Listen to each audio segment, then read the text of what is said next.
और इसके अलावा हमारे साथ रुद्र विक्रम सिंह जी जुड़े हुए हैं, राजनीतिक विश्लेषक हैं। रुद्र विक्रम सिंह जी, आपका भी इस चर्चा में स्वागत है। मलिक जावेद अंसारी जी, पहले मैं आपके ही पास आऊंगा, चूंकि 2022 तो बीत गया, लेकिन अभी अब 2024 हम लोगों को दिख रहा है सामने।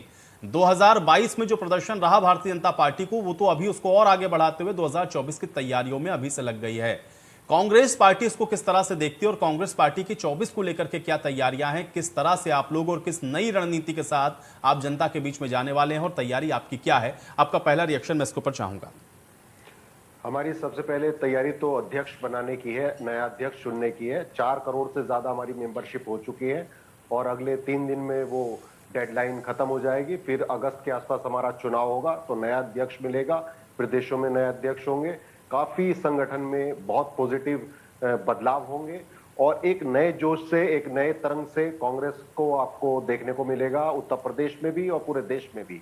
लेकिन मैं आज ये कहना चाहूंगा, 2 दिन के लिए पूरे देश में हड़ताल बुलाई गई है। वो किन लोगों ने बुलाई है? वो सेक्टर है, बैंक सेक्टर है, ऑयल सेक्टर है, इंश्योरेंस सेक्टर है और काफी टेलीकॉम सेक्टर है। कोई ऐसा सेक्टर नहीं है जिसने भारत बंद बुलाया 2 दिन के लिए।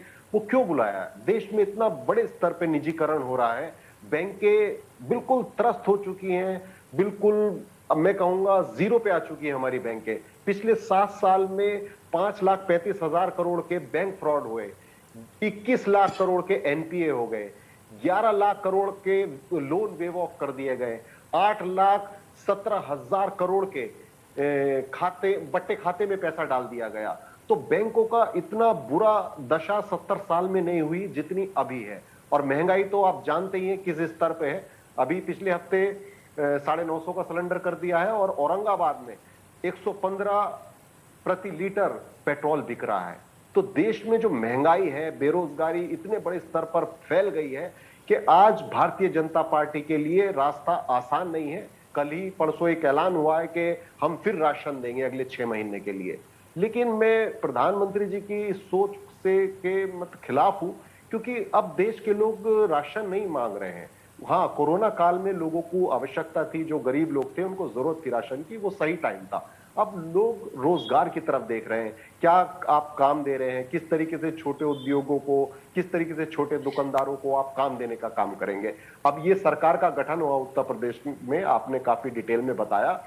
फिर वही सवाल है, 10 मंत्री इनके हारे हैं, गन्ना मंत्री इनके हारे हैं। तो मेरा यही कहना है कि उत्तर प्रदेश में जो इन्होंने वादे किए हैं, इतने बड़े बड़े वादे किए हैं कि वो पूरा कैसे होगा वो नहीं कर पाएंगे। और हमारा काम ये होगा, इनसे हम वो पूरे कराएंगे ताकि हमारे उत्तर प्रदेश के लोगों को कुछ राहत मिले, कुछ ऐसा काम हो कि जो महिलाएं हैं उनको सुरक्षा मिले। पिछले 8-10 दिन का अगर आप उत्तर प्रदेश का हाल देखेंगे, अमेठी में 4 मर्डर हुए और ईस्टर्न यूपी में 6 से ज्यादा सात हुए सर, 7 पड़े हमने।